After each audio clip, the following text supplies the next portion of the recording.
രോഗങ്ങളൊക്കെ മാറി ജീവിതത്തിൽ വലിയ സന്തോഷവും സമാധാനവും ഉണ്ടാവാൻ തഹജ്ജുദ് നമസ്കാരത്തിന് ശേഷം 101 തവണ തഹജ്ജുദ് നമസ്കാരത്തിന് ശേഷം 101 പ്രാവശ്യം അള്ളാഹുവിന്റെ ഇസ്മുകളിൽ അതിപ്രധാനപ്പെട്ട ഇസ്മാകുന്ന വളർമ നൽകുന്നവനെ, മഹിമയുള്ളവനെ എന്നർത്ഥം വരുന്ന യാ മജീദു യാ അല്ലാ എന്ന ഇസ്മു 101 വട്ടം ഒരു മനുഷ്യൻ പറഞ്ഞ്, അതോടൊപ്പം തന്നെ 101 വട്ടം വിശാലമാക്കുന്നവനെ എന്നർത്ഥമുള്ള യാ ബാസിത്തു യാ അല്ലാ എന്ന ഇസ്മും, അതോടൊപ്പം തന്നെ 101 പ്രാവശ്യം കരുണയുള്ളവനെ യാ അർഹമർ റഹീമീൻ എന്ന ഇസ്മും. അപ്പോ 3 ഇസ്മുകൾ, അള്ളാഹുവിന്റെ 3 പേരുകൾ.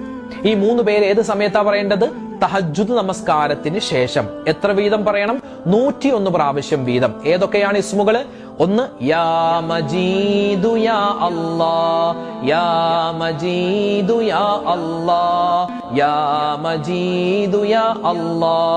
രണ്ടാമത്തെ ഇസ്മ യാ ബാസിത്തു യാ അല്ലാ, യാ ബാസിത്തു യാ അല്ലാ, യാ ബാസിത്തു യാ അല്ലാ.